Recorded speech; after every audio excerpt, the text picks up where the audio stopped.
Olá, gente! Tudo bem com vocês? Então vamos lá, vamos para mais uma semana de aula de Química. Vou trabalhar com vocês com a Química 1, tá? Nossa apostila do poliedro, com base. Opa, dando problema aqui, vamos ver. Foi, Então, começando o nosso estudo Química 1, volume 1, turma Medicina, e daí vocês seguem as páginas aqui que eu deixei para você separadinho. Beleza? Então vamos lá. Essa semana eu vou falar para vocês sobre. Comece o estudo sobre ligações químicas, tá? Bom, o assunto ligações químicas, esse vestibular, gente, meu, se eu fosse colocar todas as provas, todas as questões que caíram no vestibular esse ano na prova de química, não, faltou espaço, na verdade, tá? Então caiu na prova da UEL 2020, caiu na prova da UEPG, caiu na prova da UFSC, caiu na prova da Unioeste, caiu na prova federal segunda fase, caiu na prova do Enem. Então você precisava de conhecimentos de ligações químicas para fazer diversas provas desse ano, principalmente com base em federais, estaduais, sempre que eu vou comentar aqui com vocês nas nossas aulas. Bom, então a gente inicia hoje o assunto de ligações químicas. Mas tá, por que existe uma ligação química? O que a gente vai ter que fazer nessa combinação de elementos? Assim, se você tomar por base a tabela, gente, lembra comigo, os elementos que são estáveis da tabela são os gases nobres, né? Porque, de modo geral, todos têm o octeto completo, 8 elétrons na última camada, com exceção do hélio, que só tem 2, mas o hélio só tem a camada K, e a camada K, no máximo, cabem 2 elétrons, lembra? Então, a gente vai usar uma regra simples aqui nas ligações químicas, que vai ser a regra do octeto, que, de modo geral, para o elemento adquirir estabilidade, ele vai se combinar com um ou mais elementos, adquirindo estabilidade com 8 elétrons, regra do octeto. Gente, mas isso é só uma base para você combinar os elementos. Você vai ver que existem várias exceções. Inclusive, a gente vai aprender na aula de hoje, tá? Mas a partir da semana que vem que a gente vai ver um maior número de exceções que a gente tem dentro, por exemplo, aqui da tabela periódica, quando a gente começar a fazer as ligações químicas. Beleza? Bom, então vamos lá. Ligações químicas. A gente vai dividir as ligações em três grandes grupos, vê se lembra, você está vendo aqui. Aí. A gente tem a ligação iônica, que também é chamada de eletrovalente. A gente tem a ligação covalente, que também é chamada de ligação molecular. E a gente tem a ligação metálica, essas três. Ah, Rodrigo, e a dativa? A dativa é dentro da ligação covalente. Então são essas três. Se a gente pegar na nossa casa, tem N compostos químicos que fazem ligação iônica, covalente e metálica. Tá? Bom, então vamos adiante. Eu vou começar a falar para vocês, começar a explicar a ligação iônica. Mas um detalhe que eu quero que você saiba, que a gente vai classificar de acordo com as ligações, de acordo com a eletronegatividade que o elemento tem, tá? Primeiro eu quero que você lembre da última semana de aula que os elementos mais eletronegativos estão aqui na tabela, tirando os gases nobres, né? E os mais eletropositivos estão aqui na tabela, tá? Então veja, esses elementos são eletropositivos e esses aqui são eletronegativos. Só que também vai ser bem importante para essa semana a gente lembrar que esses eletronegativos que estão aqui, eles são não metais, tá? E esses eletropositivos, eles são metais. Lembra que essa escadinha do boro aqui, ó, para baixo, aqui, ó, para baixo todo mundo é metal e aqui todo mundo vai ser não metal. Então, lembra comigo que os não metais, eles são eletronegativos, já os metais são eletropositivos. O que significa eletropositividade? Tendência a doar elétron. O que significa eletronegatividade? Tendência a ganhar elétron. Tá? Isso vai ser fundamental nas ligações químicas. Bom, então vamos começar a ligação iônica, tá?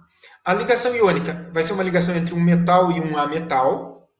Metal é eletropositivo, está aqui, e ametal é eletronegativo, que está aqui. Metal e ametal. tá? O metal quer perder elétron, o metal quer ganhar. Ou, gente, isso aqui já caiu várias vezes na prova da UFSC, várias vezes na prova da UEM. Quando você tiver um metal e hidrogênio, um hidreto metálico é um composto iônico, tá? Pode ser chamado eletrovalente. Beleza? Vamos fazer um exemplo. Exemplo mais importante. Eu vou fazer o sal de cozinha, o cloreto de sódio. O cloreto de sódio, ele tem número atômico 11. Quando você faz a distribuição eletrônica, 1s2, 2s2, 2p6, 3s1, ó, a soma deu 11. Ele tem 11 prótons e 11 elétrons, né? Camada de valência. Última camada tem um elétron. Ele é um metal. Metal alcalino, lembra? Família 1A. Se ele é um metal, ele é eletropositivo. O cloro tem 17, número atômico, 17 elétrons. 2, 4, 10, 12, 17. A camada de valência é a última, é a 3, né? Ele tem 7 elétrons na camada de valência. Ele é um ametal. Lembra comigo, o metal eletropositivo tendência a ganhar, o ametal tendência a receber. Então vamos fazer a ligação deles. Quando eu faço a ligação entre o sódio e o cloro, vai ser um composto iônico, ametal e ametal. Ó, o sódio, você vai na prova e representa só o elétron da camada de valência, pode pôr uma bolinha lá, tá? Um elétron. Só que, ó, na penúltima camada, que é a camada 2, ele tem 8 elétrons, deixei aqui para vocês, e na primeira ele tem 2. Já o cloro, ele tem 7 na última, eu vou e desenho os 7 elétrons de valência. Essa fórmula de Lewis chamada, né? Você só desenha os elétrons, ó, da camada de valência. Na segunda camada ele tem 8 e na primeira tem 2, ó. 2, 8, 7, somando dá 17, ó, somando dá 11. Veja, o metal tem tendência a doar, então ele doa elétron. Quando o metal doa, o cloro tinha 7, ele fica com 8, ó. Ele ganhou um elétron do sódio, ficou estável. Só que quando ele ganha um elétron, ele vira um ânion. Ó, o sódio doou um elétron. Se ele doou, ele virou cátion. Só que se ele doou, ele perde esse elétron. Se ele perde esse elétron, gente, ele fica com 8, fica estável também, ó. Com octeto completo, ó. Então, lembra que a ligação iônica é formada por íons. O cátion doou o elétron e o ânion recebeu. Eles adquirem configuração de gás nobre, ó, obedecendo a regra do octeto, ó. O sódio, íon, ele tem 10 elétrons. Se você consultar o gás nobre que tem 10 elétrons, vai ser o neônio. Então ele fica estável como neônio. Ó, o cloreto, ele fica com 2, 8, 10, mais 8, 18. 18 é o gás nobre argônio. Se você for na família dos gases nobres, o argônio tem número atômico 18, tem 18 elétrons. Então ele fica com a configuração como argônio. Bom, uma estrutura de Lewis para ser representada na prova para o composto iônico é assim. Às vezes ele representa assim na prova, como eu fiz para vocês, mas ele representa o cátion em cochetes. Daí você põe a carga do cátion, ó, mais, tá? Que ele perdeu um elétron. E o ânion, daí você deixa entre cochetes, ó, e põe lá a carga do ânion. Só que agora ele ficou com 8, ó, 2, 4, 6, 8 elétrons, ó, porque ele ganhou do sódio. Então seria o cloreto de sódio. Sempre o cátion na frente, quando você representar a fórmula do composto iônico. Beleza, gente? Fechou? Então eu fiz um primeiro composto iônico com vocês. Tá. Vamos fazer mais um exemplo. Esse exemplo é bem famoso, bem importante para a gente. Aqui, só deixa eu te mostrar mais um detalhe, que os compostos iônicos, eles formam retículo cristalino, tá?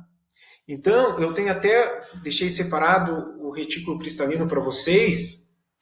Aqui, a gente representa o NaCl, assim, um sódio e um cloro. Mas, na verdade, isso aqui eu chamo uma célula unitária. Isso se repete milhões de vezes, tá? Então, por exemplo, eu tenho aqui, ó, posso representar, por exemplo, em verdinho aqui, ó, o cloro, em cinza o sódio, tá? NaCl, um exemplo, tá bom? Então, a proporção é 1 para 1, mas ele forma um chamado retículo cristalino, um desenho complexo que seria representado por essa célula unitária. É bem interessante você saber que para o NaCl isso cai, tá? Os compostos iônicos têm um chamado número de coordenação. O número de coordenação é o número de ligações que ele faz, tá? Por exemplo, aqui, ó, vamos considerar que esse verde aqui é o cloro. Qual que é o número de coordenação do retículo cristalino do cloreto de sódio. Daí você vê aqui, ó, vamos ver aqui, ó, acho que vai dar para você ver aqui pela câmera, ó. É o número de ligações que esse cloro está fazendo. Quantas ligações que esse cloro está fazendo para saber um número de coordenação? Ó? Uma, ó, duas, para frente, três, ó, para o lado aqui, ó, quatro, ó, para cá, ó, cinco, tá? Para cá, cinco. Então vamos contar de volta, ó. Então eu tenho uma, duas, três, quatro, cinco, seis. Eu tenho o número de coordenação 6, tá? Isso tanto pro, deixa eu virar aqui, ó, assim eu acho que aí, aqui dá para ver melhor, ó. Ó, em cima, ó, 1, ó, para baixo 2, 3, 4, 5, 6. Número de coordenação 6, ó. Ou ver no desenho. Isso tanto vale para o sódio como para o cloro, tá? Então, por exemplo, aqui, ó, esse cara aqui, ó, 1, 2, 3, 4, 5, 6, ó. Número de coordenação 6. Cada retículo cristalino de composto iônico vai ter um diferente, tá? Mas não tem como saber de todos, né? Então, por NaCl que é famoso. O sódio é a mesma coisa, também vai ser 6, porque são vários, gente. Aqui, ó, por exemplo, aqui, ó, tem uma célula unitária que é essa. Aqui do lado tem outra, aqui em cima tem outra, aqui tem outra. Então, vai dar 6 tanto para o sódio como para o cloro, nesse, tá? Então, esse é o NaCl. Bom, um outro que eu quero te mostrar, que é importante, vai ser a ligação que a gente tem no hidreto de hidrogênio. Tá? Ó, o sódio, a gente já fez a distribuição eletrônica dele. É 11. 1s2, 2s2, 2p6, 3s1. Um elétron na camada de valência. O hidrogênio é aquele cara que não tem família. O hidrogênio só tem uma camada e só tem um elétron, gente. Só que o hidrogênio, se você lembrar, ele só tem a camada K. Então ele vai ficar estável com 2 elétrons. Ele fica estável com 2 elétrons. Então ele precisa de um elétron. Só que o sódio é um metal, família 1A. Metal com hidrogênio. Os metais têm tendência a doar. Então a tendência dele vai ser doar o elétron. Tá? Lembra que o sódio doa, ó, voltando aqui, ó, porque quando o sódio doa, ele fica com 8. Ó, ele fica com 8 elétrons. Ó. Então o que vai acontecer? Ele vai doar. Doando ele fica com 8, ele vai perder essa camada aqui, ó, vai ficar com 8 elétrons, esse elétron aqui. E o hidrogênio fica com 2, fica estável, é um composto iônico. Ó, o sódio é o cátion e o hidrogênio é o ânion, né? Hidreto de sódio. O cátion sempre na frente, tá bom? Então seria o hidreto de sódio um composto iônico. Beleza? Tá, vamos fazer mais um. Vou fazer com vocês agora o sulfeto de sódio, um sal. Lembra que os sais são compostos iônicos, né? Eu vou ligar o sódio com enxofre. Então veja lá, o sódio. 1s2, 2s2, 2p6, 3s1, um elétron de valência. Sódio metal. O enxofre, número atômico 16, 2, 4, 10, 12, 16. Fazendo o diagrama de Linus Pauling. Rodrigo, não lembra essa sequência? Gente, se você não lembra, pega lá o diagrama, deixa do teu lado e acompanha. Tá? Pega lá na apostila do poliedro. Bom, daí você vai fazer o seguinte para mim. Vamos colocar primeiro um metal. Sempre põe primeiro um metal quando você for fazer a ligação. Que o metal doa. O metal pode ter um elétron, 2 ou 3. Se ele tiver um elétron, 2 ou 3, a tendência é doar o elétron para ficar estável. Se ele tiver 4, 5 ou 6, a tendência é ele receber o elétron. Tá? Bom, desenhei um elétron de valência para o sódio e o enxofre 6. Ó, os 6 de valência dele, 2, 4, 6. Tá, o ametal ganha, 6A é um ametal, o enxofre, tá? E o sódio metal. Então, o sódio vai doar, daí o enxofre vai ficar com 2, 4, 6, mais um 7. Mas não está estável, porque ele fica estável com 8, tá? Só que o sódio já está, ó. O sódio já está, ó. O sódio ficou com 8, porque se ele perder esse, ele fica com 8 na próxima camada. Só que o enxofre não vai ficar estável com 7. Como que você faz aí no composto iônico? Se você fez a ligação, um ficou estável e o outro ainda não, você repete o que já ficou estável. Então a gente tem que repetir um sódio. Ó. E daí esse sódio vem e doa para o enxofre. Daí sim, ó, 2, 4, 6, mais um 7, mais um 8. Ó, ficou estável. O enxofre com 8 e o sódio perdendo 1 ficou com 8 também. O sódio perdendo 1 ficou com 8 também. Ó. O composto formado vai ser 2 sódios e um cloro. o cátion sempre na frente, o metal Na2S, que é chamado sulfeto de sódio, um sal. Beleza, gente? Tranquilo? Tá? Bom, vamos na sequência.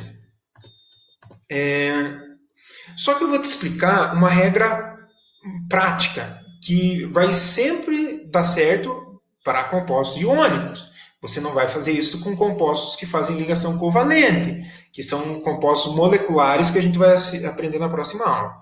Sempre que o composto for iônico, que você tiver um metal e tiver um ametal, que vai ser um cátion e um ânion, você pode pegar a carga do cátion, pegar a carga do ânion e cruzar assim, ó. Então a carga do ânion desce para o metal, que é o cátion, e a do cátion desce para o ânion, que vai ser o ametal. Você cruza as cargas. Rodrigo, como que eu vou saber as cargas? Bem fácil. Deixa eu te dar fazer um resumo aqui para vocês. Ó. Fazer um resumo aqui. Ó. Deixa eu pôr aqui um pouquinho. Ó. Elementos da família 1A tem carga fixa mais 1. Família 2A, mais 2 ou 2 mais, tá? Aqui o berílio a gente vai ver que ele prefere fazer ligação covalente, então por isso que ele não está aqui, porque aqui são compostos que fazem ligação iônica. Os elementos de transição ou metais de transição não esquenta a cabeça porque você não faz, as ligações são complexas, envolvem orbitais D, ensino médio você não aprende, tá? Agora tem aqui, ó, a carga da família 7A, que é menos 1 ou 1 menos, 7A. Eu digo, por que menos 1? Porque para ficar estável eles ganham um elétron, né? Ó, o flúor tem 7 elétrons de valência. Para ficar estável ele ganha 1, ó, então fica com 8. Carga menos 1, só ganha um elétron.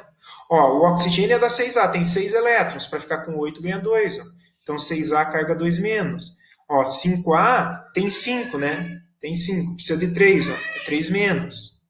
O alumínio é importante, o alumínio é da 3A, tem 3 elétrons. Para ficar estável, perde 3, ó.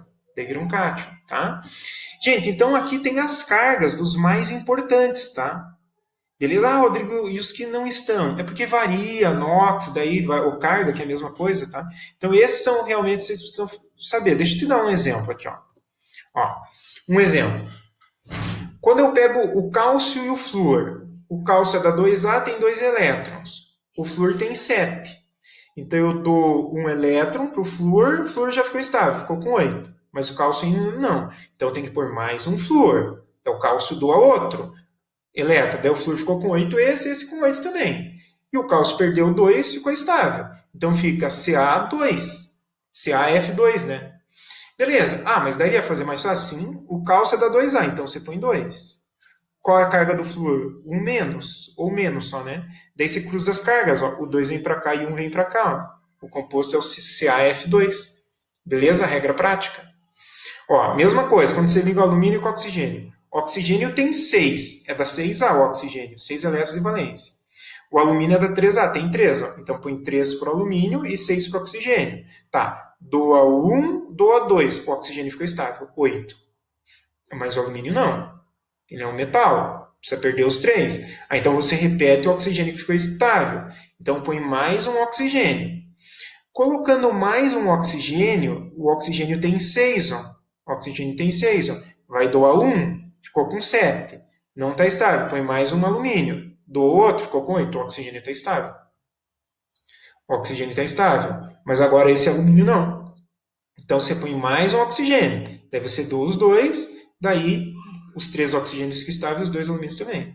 Então o composto fica 2 alumínios, o cátion na frente sempre, ó, 3 oxigênios, a L2O3, tá? Beleza? Mas dá para você fazer a regra prática, ó. Qual é a carga do alumínio? 3 mais. Ah, então a carga aqui é 3. Qual que é a carga do oxigênio? O oxigênio é 2. Ah, então você vem aqui e põe 2. Daí você cruza, ó, 2 e para cá 3, ó, a L2O3. Beleza? Quando as cargas são iguais, por exemplo, se aqui fosse 2 mais, aqui 2 menos, lembra que daí você cancela aqui, né? Daí você não cruza. Daí você cancela 2 com 2, beleza? A gente sempre precisa da fórmula mínima, né? Para o composto. Então, fechou. Lembra que isso aqui também é chamado fórmula de Lewis, tá, gente? Você deixa a carga, deixa o cátion entre colchete, o ânion também, e o ânion você coloca os 8 elétrons que ele tem, ó, tá? Fechou? Tá, beleza. Então, vamos adiante. Deixa eu comentar com vocês um pouquinho agora as propriedades dos compostos iônicos, tá? Os compostos iônicos, gente, predominam no estado sólido. Só se lembrar, o NaCl. O sal de cozinha que você tem em casa, ó, ele é no formato de cristais, eles são sólidos. Mas veja que eu falei assim, predominam. 99,9% dos compostos iônicos são metais. Rodrigo, existe gás? Não, existe líquido. Gente, existe 0,01% de líquido que são sais orgânicos, tá? Mas eles são sólidos, de modo geral, os compostos iônicos, tá? Forma um retículo cristalino. Retículo cristalino, tá? O retículo cristalino é esse formato, essa célula unitária que eu falei para vocês, tá? Que tem número de coordenação 6, tá bom? Isso quando cai na prova, pouca gente acerta. Saiba do NaCl, tanto para o cloro como para o sódio. Lembra, ele está ligado a 6, um sódio está ligado a 6 cloros, um cloro ligado a 6 sódios. Os compostos iônicos, eles têm elevado ponto de fusão e ebulição. Gente, se você vai na tua casa, põe açúcar na panela, você derrete o açúcar, faz caramelo. O sal não. Por que você não quer derreter o sal na tua casa? Porque o ponto de fusão do sal de cozinha é 808 graus, gente. Você não vai conseguir derreter em casa. O ponto de fusão é extremamente elevado. E o ponto de ebulição também. O ponto de ebulição do sal de cozinha é mais de 1000. Então, os compostos iônicos, eles têm elevado ponto de fusão e elevado ponto de ebulição, saibam disso, tá? E outro detalhe extremamente importante, que eles conduzem corrente elétrica, a gente já vai ver quando, e por quê, né? Na verdade, eles conduzem corrente elétrica em água ou no estado líquido. Rodrigo, o que é estado líquido? É se eu pegar o sal e derreter. Se eu derreter o sal, ele conduz corrente elétrica. Se eu pegar o sal e jogar na água, também conduz corrente elétrica. Rodrigo, por quê? Por causa dos íons livres. A gente vai ter íons livres, tá? Igual os metais conduzem corrente elétrica por causa dos elétrons, né, livres, que a gente diz. Os íons em solução no estado líquido conduzem corrente elétrica por causa dos íons livres. Então, saibam disso que é bem importante isso daí. Nos vestibulares desse ano que passou, 2019 e 2020, foi abordado muito isso, tá? Soluções eletrolíticas, que são soluções que conduzem corrente elétrica. Deixa eu te dar um exemplo, tá? Opa. Eu vou resolver com vocês essa solução eletrolítica que conduz corrente elétrica. Só deixa eu achar um lugar que fica melhor. Bom, agora não vou resolver a questão. Primeiro eu só quero lembrar vocês assim. Quando você tem o NaCl e joga o NaCl na água, ele sofre dissociação, tá? Só lembra isso para mim. E daí ele vai ter íons livres. No caso, se você derreter o sal no lugar de jogar água, ele também dissocia. Então esse exemplo que eu coloquei para vocês é em água, mas o mesmo exemplo para o sal serve se a gente derreter, esquentar ele a mais de 800 graus, tá? Agora, você vai aprender semana que vem que o HCl ele faz ligação covalente. Veja que eu não tenho metal, o iônico tem metal. O HCl é um composto molecular. Quando eu jogo na água, o HCl ele também ioniza, tá? Mas, por exemplo, o açúcar não. O açúcar é molecular e ele não ioniza. Então, de modo geral, soluções moleculares eles não conduzem corrente elétrica na água. Mas os ácidos vai ser uma exceção, tá? Mas eu vou mostrar isso para vocês. Beleza.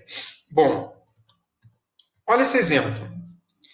Aqui eu tenho uma solução que apresenta íons livres. E eu vou fazer um teste de condutividade. Aqui eu instalei uma lâmpada, tá? Aqui está conectada a corrente elétrica, ou tem uma bateria, beleza? E aqui eu tenho um fio tentando fechar o circuito. Se eu tenho íons livres, a solução conduz corrente elétrica. Se eu jogar açúcar, por exemplo, o açúcar ele não se dissocia, o açúcar vai ser aula semana que vem. Ele é um composto molecular. Eu não tenho íons livres, então a lâmpada não acende, tá? Ó, vamos fazer essa questão comigo, tá? Vamos fazer essa questão. Questão 6, agora do vestibular de 2019-2020 da UEPG. Na temperatura de 25 graus, o cloreto de sódio, que é um composto iônico, tá? Lembra, eu tenho um metal e um ametal. É sólido, a gente viu isso, tá?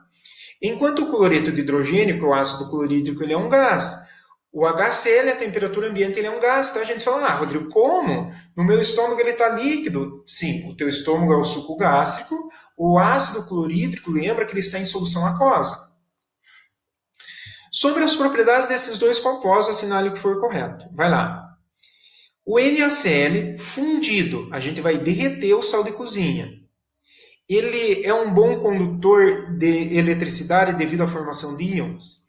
Se você fazer a fusão do NaCl, ele se transforma em Na e Cl-.